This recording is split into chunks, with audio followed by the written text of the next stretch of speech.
the sentence and the decision to transfer, before the bus moves, before the gates open, before the paperwork is stamped and signed. There is a moment when a prisoner realizes the system has made its final decision. This is not a routine transfer. This is not rehabilitation. This is not temporary.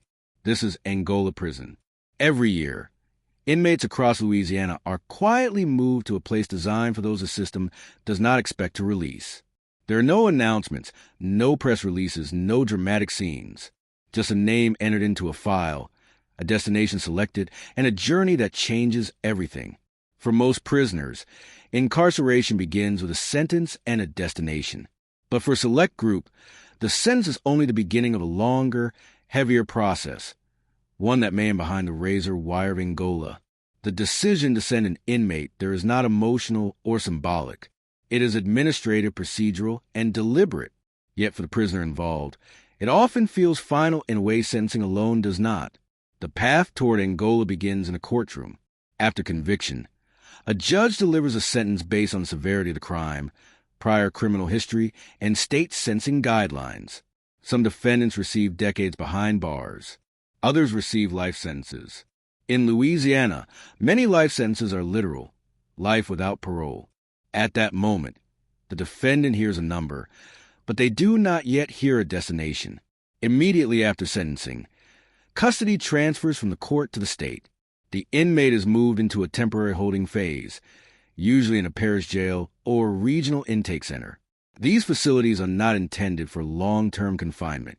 Their role is to process, evaluate, and stabilize inmates before permanent placement within the state prison system. This is where the future quietly begins to take shape. Correctional classification is the backbone of the prison system.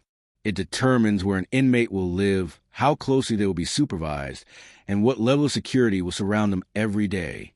During intake, officials begin compiling a comprehensive profile. The crime itself is only one factor. They examine the details.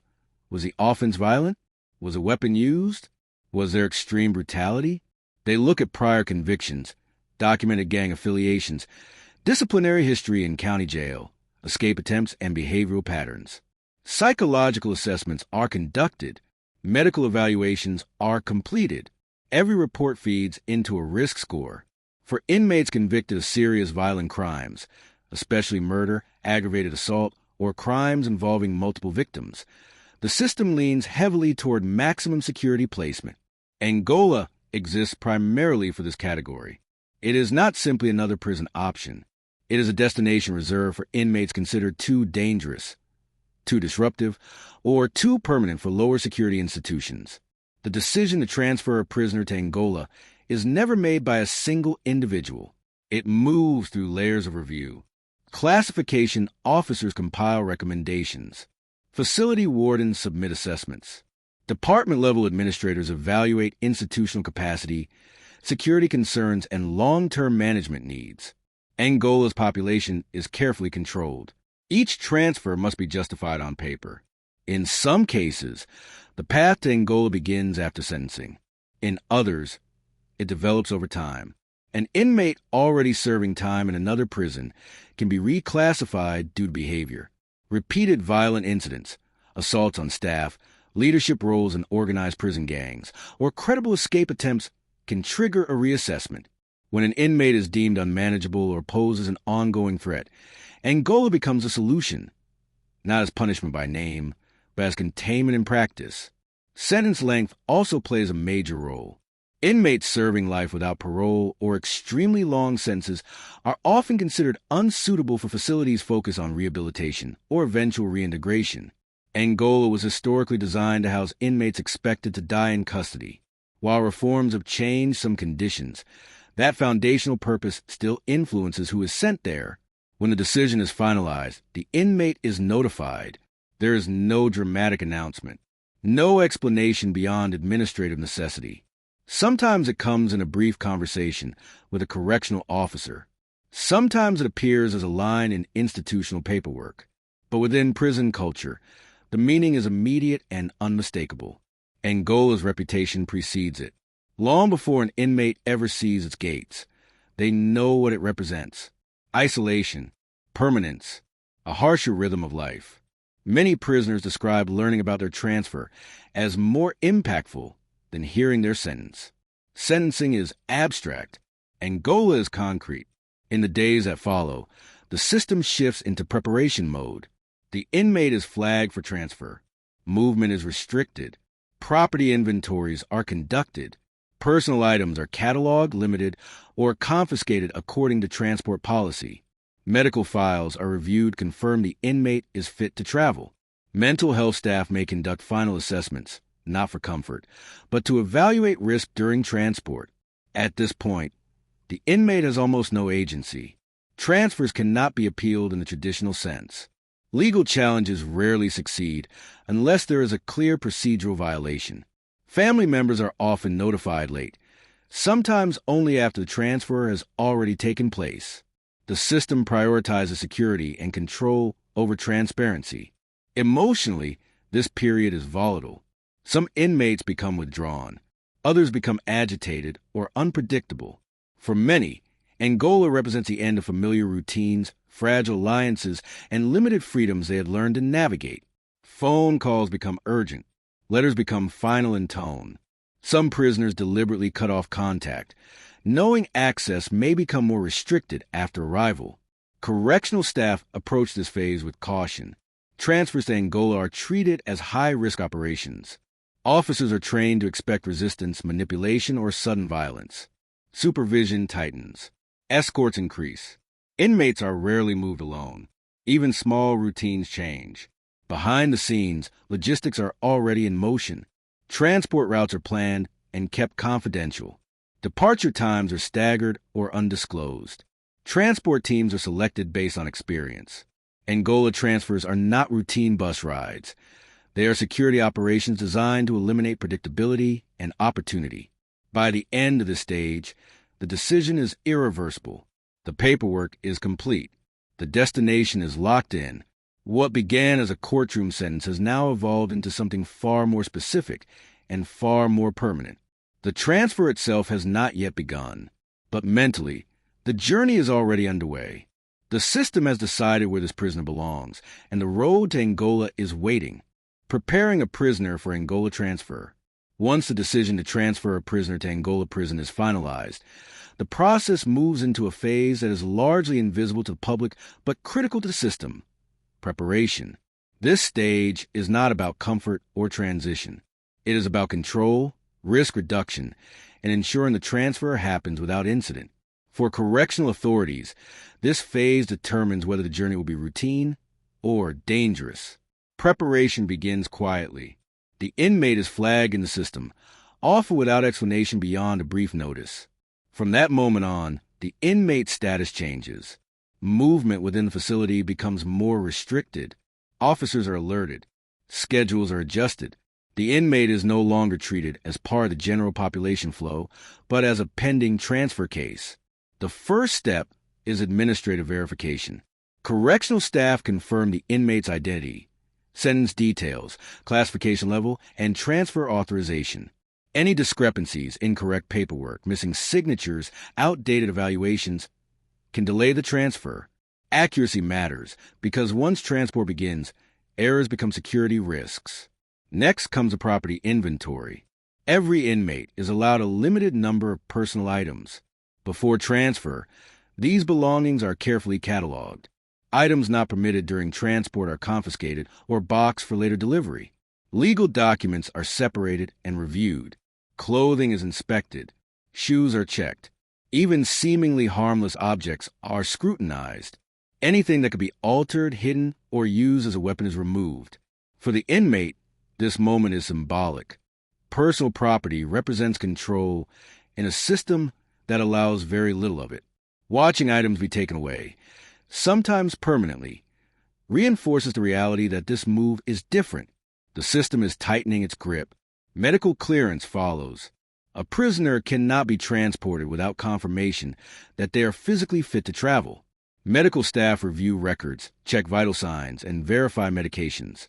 Inmates with chronic conditions require special documentation to ensure continuity of care upon arrival. If an inmate is undergoing treatment, adjustments are made so the transfer does not interrupt critical care. Mental health assessments are equally important. Angola transfers are considered high-stress events, and inmates flagged for instability pose risks during transport. Mental health professionals evaluate whether the inmate shows signs of extreme distress, aggression, or self-harm risk. This is not therapy. It is risk assessment. If an inmate is deemed unstable, additional precautions may be added. Increased restraints. Additional escorts. In some cases, temporary delays until the inmate can be stabilized. The goal is not the inmate's comfort. It is preventing incidents that could endanger staff or other prisoners. Once cleared, the inmate enters a holding phase. This can last hours or days. During this time, contact with other inmates is limited. Meals may be delivered to the cell. Recreation is restricted or eliminated. The inmate is kept under closer observation. This isolation serves two purposes: reducing the chance of coordination with other inmates and limiting opportunities for disruption. Correctional officers involved in this stage follow strict protocols. Angola-bound transfers are treated as high risk by default, regardless of the inmate's behavior. Officers are briefed on the inmate's history, known triggers, and potential risks. Any prior assaults, threats, or escape attempts are emphasized. Restraint planning is a critical component of preparation. The type and level of restraints depend on the inmate's classification and history. Handcuffs, waist chains, leg irons, and sometimes additional restraints are prepared in advance. Officers inspect equipment for defects. Failure during transport is not an option. Inmates are informed of restraint procedures shortly before movement. There's no negotiation. Resistance can escalate the response immediately. For many inmates, this is the first physical signal that the transfer is imminent. Communication with family members during this phase is limited. Phone calls may be delayed or denied due to security concerns. In some cases, families are notified only after the transfer has already occurred. This lack of communication is intentional. Advance notice increases the risk of interference, public attention, or coordinated disruption. From the inmate's perspective, preparation is often the most psychologically intense stage. The uncertainty is gone. The destination is known. The waiting becomes heavy. Some inmates attempt to project calm. Others show anger, denial, or resignation. Experienced officers recognize these reactions and monitor closely. Behind the scenes, transport logistics are finalized. The route is planned to minimize stops and exposure. Departure times are kept confidential, sometimes changed at the last minute. Transport vehicles are inspected thoroughly. Fuel levels are checked. Emergency equipment is verified. Every detail is reviewed because once the transport begins, mistakes are costly. Transport teams are selected based on experience and training. Angola transfers are not assigned to inexperienced officers. Team members are briefed on roles, communication protocols, and emergency procedures. They review contingency plans for breakdowns, medical emergencies, or security incidents. As departure approaches, the inmate is moved to a secure staging area within the facility. This area is typically isolated from general population traffic. Surveillance is increased. Officer presence becomes constant. The inmate is searched thoroughly, often multiple times. When restraints are finally applied, the process is deliberate and controlled. Officers follow a specific sequence to maintain safety. The inmate is instructed step by step. Any hesitation is treated seriously. Once restraints are secured, movement begins immediately. There is no ceremony, no final speech, just a controlled walk through corridors the inmate may never see again. At this point, the preparation phase ends. The inmate is no longer simply a prisoner within a facility. They are now a transfer subject, fully under transport authority. The journey to Angola is about to begin, but the most dangerous part, from the system's perspective, is still ahead. The high-security transport process. When a prisoner is moved to Angola Prison, the transport itself is treated as a security operation, not a routine transfer. By the time the inmate leaves the facility, every detail has been planned, reviewed, and rehearsed. This is a phase where risk is highest, visibility is greatest, and control must be absolute.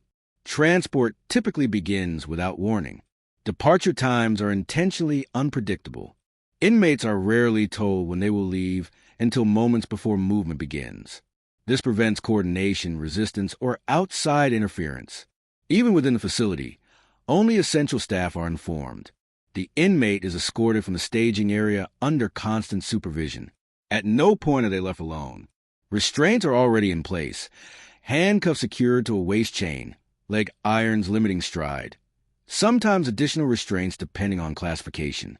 Movement is slow and deliberate. Officers maintain physical control at all times. The transport vehicle varies depending on circumstances. Some transfers use marked correctional buses designed specifically for inmate movement. Others rely on unmarked vans for higher-risk cases. These vehicles are reinforced, compartmentalized, and equipped with internal security features. Windows are small or covered. Seating is fixed. There is no privacy and no comfort. Before boarding, the inmate is searched again. This search is thorough and redundant by design. Officers check restraints, clothing, and footwear.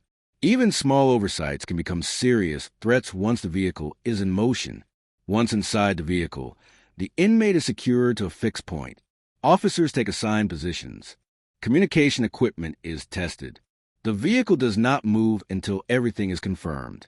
From this moment forward, the transport team assumes full responsibility for the inmate's safety and containment. Routes to Angola Prison are chosen carefully. Planners avoid predictable paths, heavy traffic, and unnecessary stops. In some cases, routes are altered at the last minute. Fuel stops, if required, are controlled and brief. The vehicle is never left unattended. The atmosphere inside the transport vehicle is tense and silent. Conversation is minimal. Officers remain alert, scanning for signs of distress, aggression, or medical issues. Inmates are monitored continuously, not out of concern for comfort, but to detect early warning signs of problems. For the inmate, the journey is disorienting. Vision is limited. Time becomes difficult to measure. The restraints restrict movement, and the vehicle's motion emphasizes the loss of control. There is no information about distance, duration, or arrival time. This sensory deprivation is intentional. Transport teams are trained to expect unpredictability. Medical emergencies can happen without warning. Inmates may attempt self-harm or feign illness. Others may test boundaries, looking for weaknesses in procedure. Officers respond according to protocol, calmly, firmly, and without negotiation. In high-risk cases, additional measures may be used. Convoy escorts, secondary vehicles, coordination with local law enforcement along the route. These measures are rarely visible to the public, but they exist to ensure the transfer remains uninterrupted. Stops are rare and carefully controlled. If a stop is unavoidable, one officer remains with the inmate at all times. Doors are secured. Situational awareness is constant. Every minute outside a secure perimeter increases risk. As the vehicle approaches Angola, the environment changes. Rural roads replace highways. Farmland stretches outward. The prison complex begins to appear, not suddenly, but gradually. Guard towers rise in the distance. Fencing becomes more frequent. The sense of isolation grows. For many inmates, this is the first visual confirmation of where they are being taken. No announcement is made. No explanation is given. But the scale of the facility is unmistakable. Upon arrival at the outer perimeter, the vehicle stops. Identification is verified. Authorization is confirmed. Gates open only after clearance. Officers remain in position. The inmate remains restrained. Passing through the gates is a symbolic moment. Once inside, jurisdiction transfers to Angola's intake authority. The transport team's role begins to end, but the process is not complete. The vehicle proceeds to a secure intake area. Engines shut off. Doors remain closed until staff are ready. Communication occurs between teams. Every step is documented. The inmate has reached Angola, but arrival does not mean release from restraint or control. In many ways, the process is only entering its next phase. The transport is over. The reality is about to begin. Arrival at Angola Prison. Arrival at Angola Prison is not a moment of release. It is a transition from one form of control to another, often stricter, more permanent, and far less forgiving. When the transport vehicle comes to stop inside the facility, the inmate does not step into a new beginning. They step into a system designed to manage long-term confinement. The first point of contact is the intake zone, a highly secured area separated from the rest of the prison. Access is limited. Surveillance is constant. This is where Angola assumes full responsibility for the inmate. Transport officers remain present until custody is formally transferred, and every movement is documented. The inmate remains restrained during the initial stages. Officers issue commands clearly and slowly. There is no room for misunderstanding. Compliance is expected immediately. Any hesitation or resistance can escalate the response.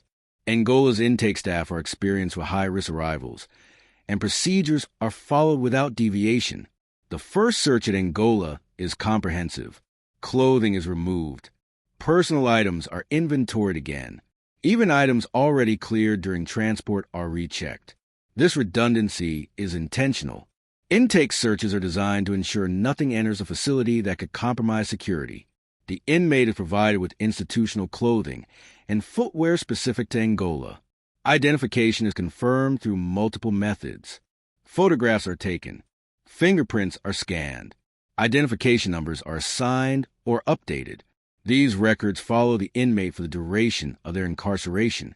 From this moment on, the inmate's identity within the system is defined by Angola's records.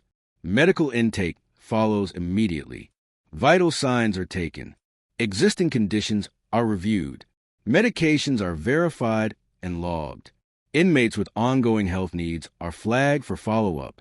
Mental health screenings are repeated, even if recently completed elsewhere.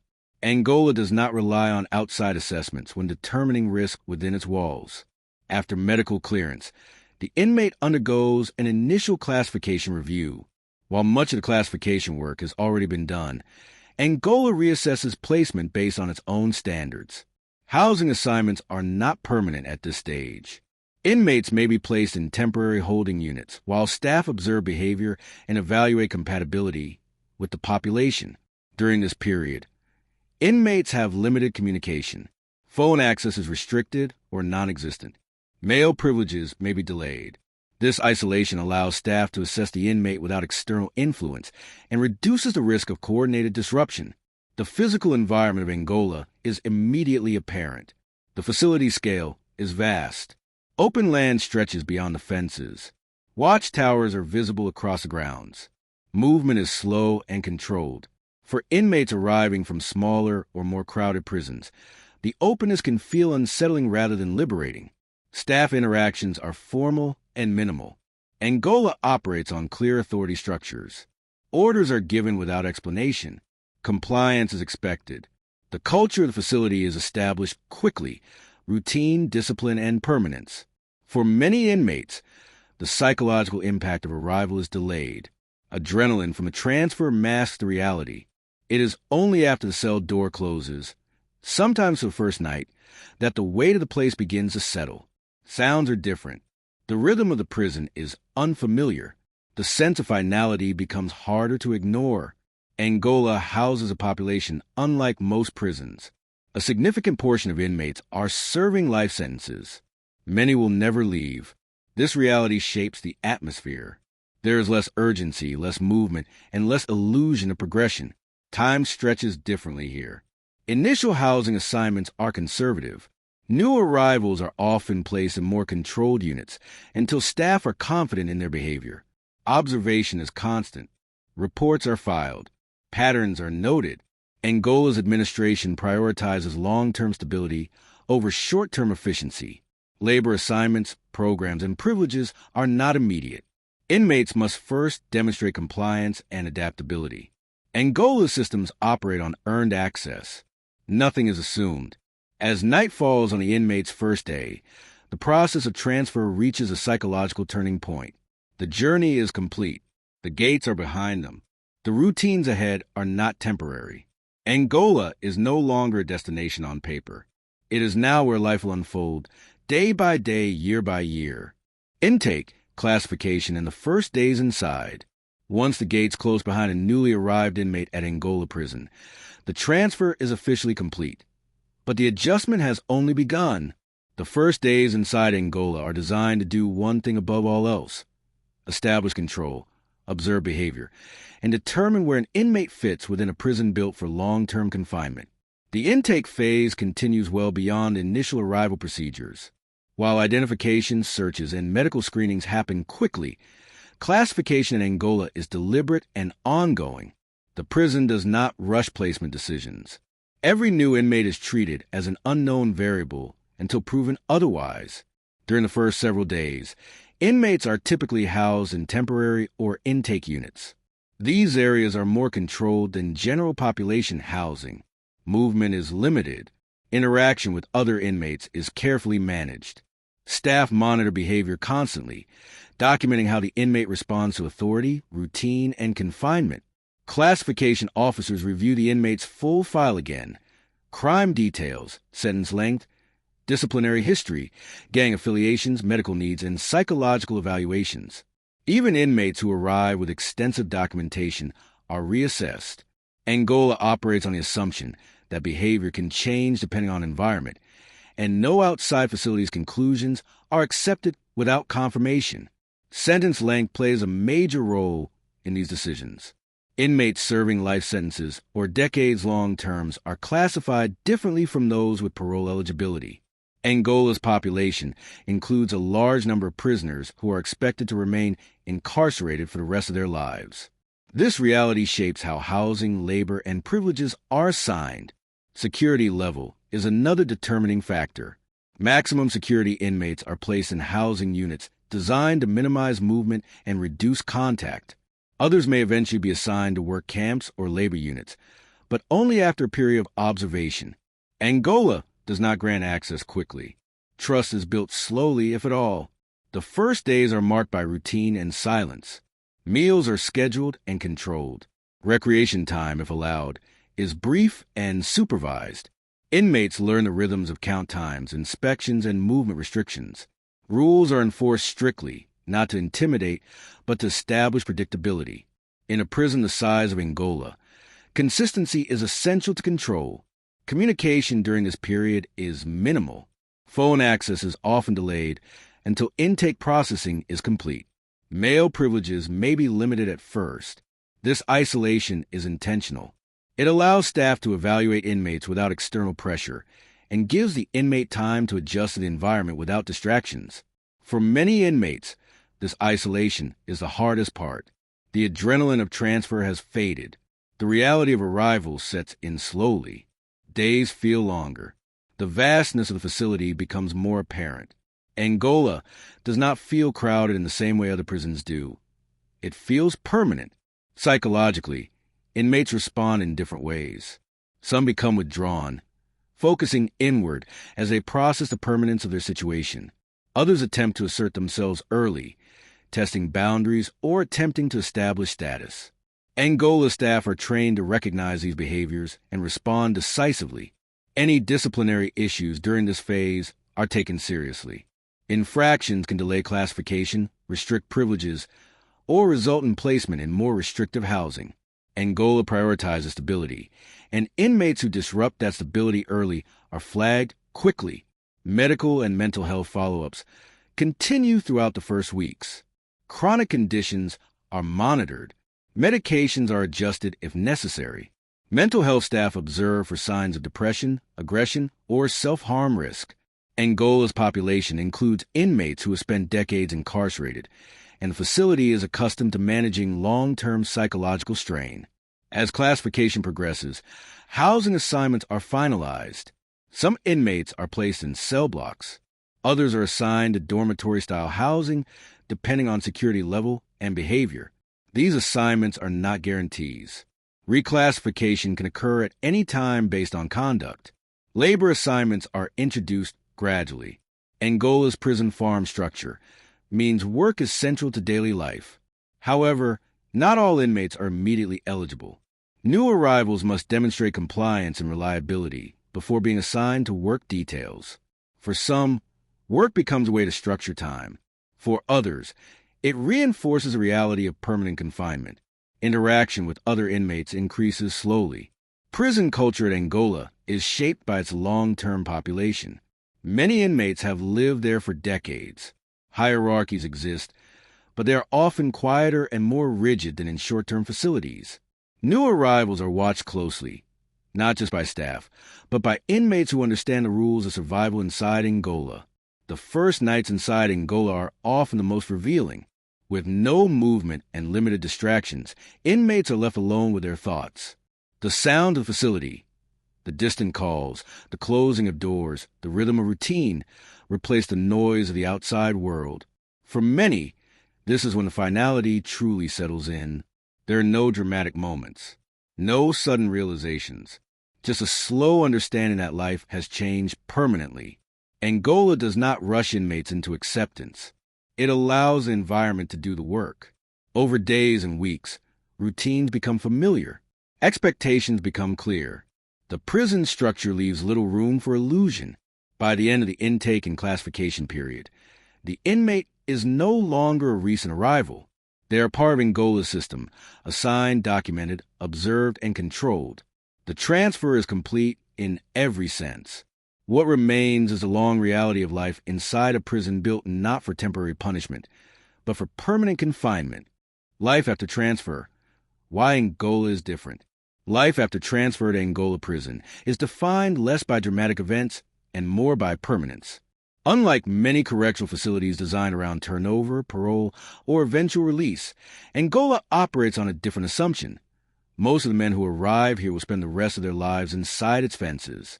That reality shapes everything, from daily routines to institutional culture. Angola is vast, spanning thousands of acres of former plantation land. It functions almost like a self-contained world. Fields stretch beyond cell blocks. Roads run between work camps. Watchtowers rise above open ground rather than crowded concrete corridors. The scale alone creates a sense of isolation that few prisons can replicate. For inmates, daily life revolves around routine. Count times, meals, work assignments, and lockdowns occur with rigid consistency. This predictability is intentional. In a prison with long-term sentences and limited incentives, routine becomes a primary tool for maintaining order. When days blend together, disruption loses its appeal.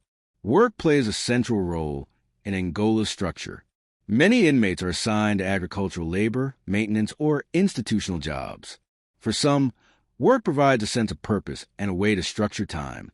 For others, it reinforces a reality that incarceration here is not about rehabilitation. It is about containment and productivity. Privileges exist, but they are limited and earned slowly. Movement is controlled. Programs are selective. Trust is incremental. Angola does not operate on short-term incentives because there is no short-term for most of its population. Compliance is expected as a baseline, not rewarded as an achievement. The inmate population itself shapes life inside Angola. A significant percentage are serving life sentences without parole. Many have been incarcerated for decades. This creates a prison culture that differs sharply from facilities with frequent turnover. Violence still exists, but it is often more calculated and less impulsive. Status is earned over time, not asserted quickly. For new arrivals, integration is slow. Angola does not offer rapid pathways to acceptance.